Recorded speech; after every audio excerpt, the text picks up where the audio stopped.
Hey, what's up, everybody? This is Charles. I want to welcome you guys to the show today. So today I got some pretty interesting topics I want to get into. I'm going to cover them in different segments. So we're going to just upload multiple videos. That way, things are nice and spaced out. So that way we don't get in your way. So in the first video, we're going to be talking about why, or rather how Kawhi went insane in the game against the Nets, but it wasn't enough. But I want to talk about some of the good signs that I was able to notice specifically about him addressing some of the concerns that I had in the last game, in the last games that he's played. So I'm going to talk about that, and I'm going to talk about the Blazers, about their playoff hopes and how they've been able to keep that alive. So before I get into that, I want you guys to make sure you go ahead and hit the like button, hit the subscribe button, and make sure you hit the notification bell to be notified whenever we drop our content. Once again, this is going to be available on Spotify, so we're going to have the link in the description below, and we're going to have it on iTunes shortly. We're just waiting to finalize a few things with that, so that is definitely underway.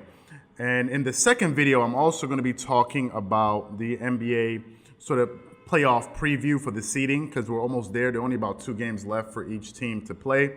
And we're going to be talking about the play-in tournament that's also going to be definitely happening. So that's what I'm going to get into in these videos.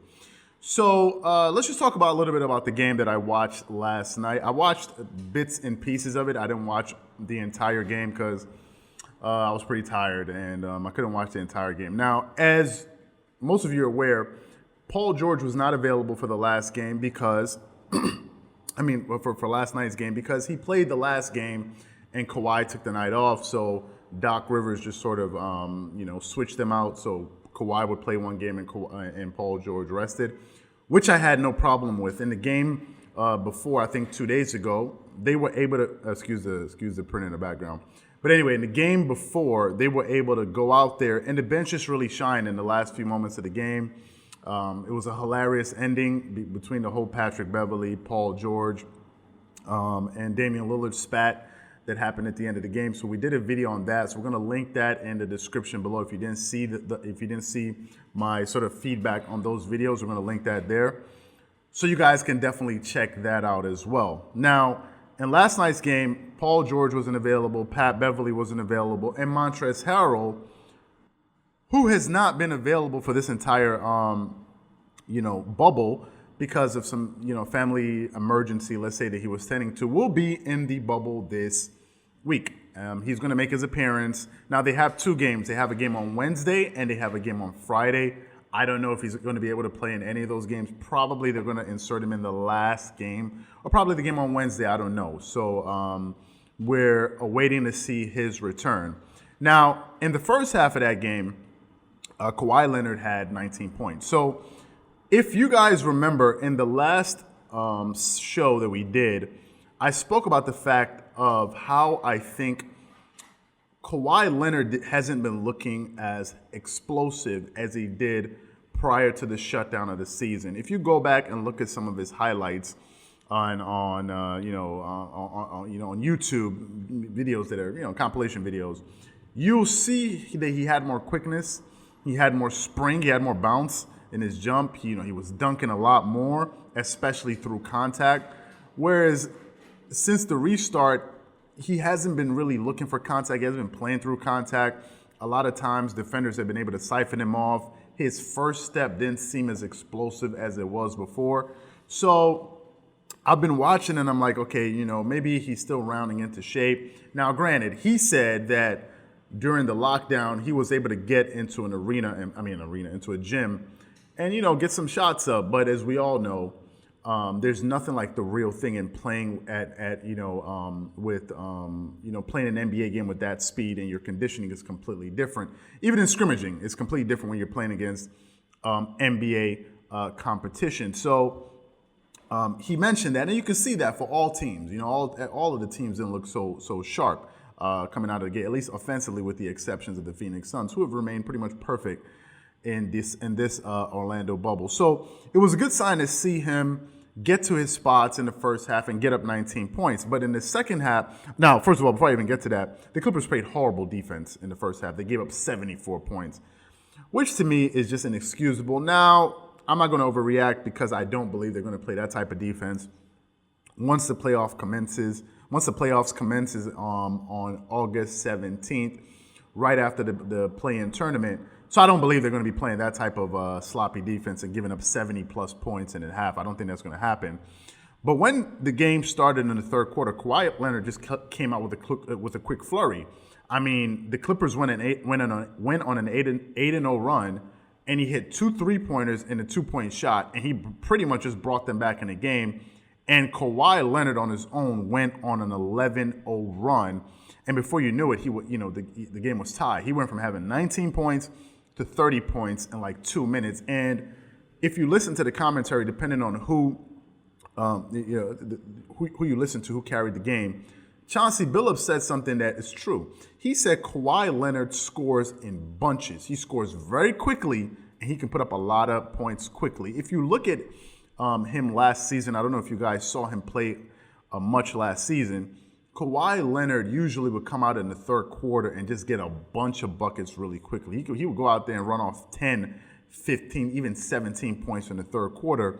And that's what we were seeing. And he was on pace to put up a 40-point game. So quickly, what the Nets decided to do, they just decided to get the ball out of his hands, because they were just like, no, there's no way we're going to let this guy go off and get 50-something points tonight. So they were able to get the ball out of his hands, but he was red hot.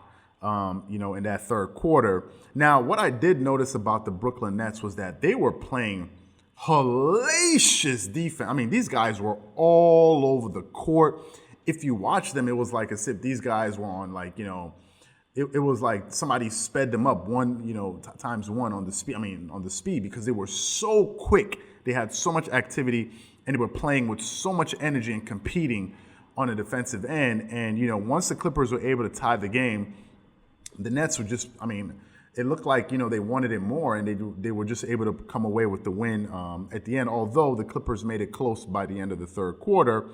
But the Nets ultimately ended up winning that game. Now, if we go to the box score, Kawhi Leonard ended up playing 37 minutes, which I think is really good. Those are the type of minutes he's going to need to play in the playoffs. Last season in the playoffs, he averaged about 39 minutes a game. So he's going to be around that number. He got you 39 points, though, 6 assists and 2 rebounds. So that was a welcoming sign for him to show that he can go out there and get some buckets. I like the fact that he was dunking, he was attacking the rim, and he was making a lot of plays, which is a good sign, which is what we expected from him. Now, Marcus Morris, on the other hand, got you 15 points. Zubac got you 8 and 15 rebounds. Terrence Mann was a very good sign. He came off the bench, got you 14 points, 3 rebounds. Lou Williams got you 18 points, right around the season average coming off the bench, and is one of the leading candidates for sixth man of the year. But the Nets, Joe Harris got you 25, Jared Allen got you 16, Garrett Temple got you 19, Karis LeVert got you 27, and Tyler Johnson got you 21. So the Nets showed that they were just too much for the Clippers that night. Now, the Nets ended up shooting 55% from the field, which is going to be very hard to beat any NBA team if you allow them to shoot 55% from the field. And they shot 46% from the three, hitting 20 out of 43 attempts of their three-pointers. So that was pretty much the ball game. And they also out-rebounded the Clippers. But for me, I was more focused on the way Kawhi was moving, the way he was playing. He seems like he's in a much better rhythm offensively. His efficiency has gone up a lot. If we're comparing him to the beginning of the bubble, his scoring went up by like 0.2 tenths of a point since the beginning of the bubble. I think in the beginning of the bubble, he was averaging 26.9 points. Now he's averaging 27.1. So that's a good sign. And he really got his efficiency up there. His field goal percentage dropped a little bit, but it's going back up. But he's shooting 38% for the three-point line for the season now, so his field goal percentage went up. And if you think about the fact that Kawhi Leonard is shooting 38% from the three-point line, and Paul George is shooting 41% from the three-point line for the season, you're beginning to see just how much of a lethal combination these guys are going to be in the playoffs. And I've said it before and I'll say it again. I think that they're going to be the best tandem in the playoffs this year, and we're going to see it on full display all throughout the playoffs, and it's the reason why I'm picking them to win the championship. So that's what I'm riding with, but it was a really good sign to see how well Kawhi played. So what I want to know from you guys that probably saw the game or watched the highlights, Let me know what you thought about the way he was moving. Do you agree with some of the things that I said about, him not looking as sharp in the beginning and him beginning to round himself into playoff mode with 2 games left to go in the regular season? So I want you guys to let me know if you noticed some of the things that I was able to pick up on in last night's game. Now, let's move over to the second game, okay? The second game was also important for Western Conference standings, which I'm going to get to in the next segment, but we're just focusing on the Portland Trail Blazers who are trying to get to that final eighth seed, in the playoffs to potentially play the Lakers in the first round. Now, once again, Damian Lillard came up big for the Portland Trail Blazers when they needed him the most. Yesterday, the guy ended up scoring 51 points, man, and in that fourth quarter, when they needed him, when the game was on the line, he showed you that he could deliver at a high level. And I think that was what he was saying to Patrick Beverley and Paul George, like, hey, wait a minute, man. Y'all know who I am. And once again, he reminded the world why he is Dame time. He just came up really big in that game. There was nothing he could do with him. Now, granted, he played 40 minutes, but he came up big when his team needed him the most. But it wasn't just him. Carmelo Anthony, who has been a really bright spot for the Portland Trail Blazers, chipped in 20 points, man. And Carmelo had just made a resurgence in the NBA, showing all of us really why he deserved to be in the NBA. So it was a very impressive win for the Portland Trail Blazers. And the Philadelphia 76ers dropped another game. Now, Joel Embiid, I think, twisted his ankle, so he wasn't able to play. And I don't think Ben Simmons played that game. Excuse the noise in the background with the truck going by. Now, to be fair, I'm not expecting much from the Philadelphia 76ers this season. I'm not. I don't believe in them. I don't believe in Ben Simmons. I don't believe, and just based upon the fact that he refuses to develop a perimeter game, I don't believe in that team. I don't believe that Joel Embiid has the maturity to lead that team. I think he's a little bit delusional with a lot of his takes, saying that he's the best player in the world. I don't see it. So if you're going to be the best player in the world, you got to go out and play like that. And I haven't been seeing that from the Philadelphia 76ers. I think they've been a model of inconsistency all season long. And they could probably go far in the Eastern Conference playoffs, and they can also get bounced out in the first round. So I have no expectations for the Philadelphia 76ers going into these playoffs. That's just my opinion. But once again, you guys can let me know what you think about them. But once again, it was an important victory for the Portland Trail Blazers, and they stay alive. And I'm going to get a little bit more into that in the next video. So what I want to know from you guys is, what are your thoughts and opinions on both games that I covered? Let me know what you guys think in the comment section below. Again, if you enjoyed the video, make sure you go ahead and hit the like button. If you haven't subscribed to the channel, make sure you go ahead and subscribe to the channel. Remember, we're trying to get to 10,000 subs. And also check us out on Spotify, the Dreamerspro Podcast. We're on Spotify again.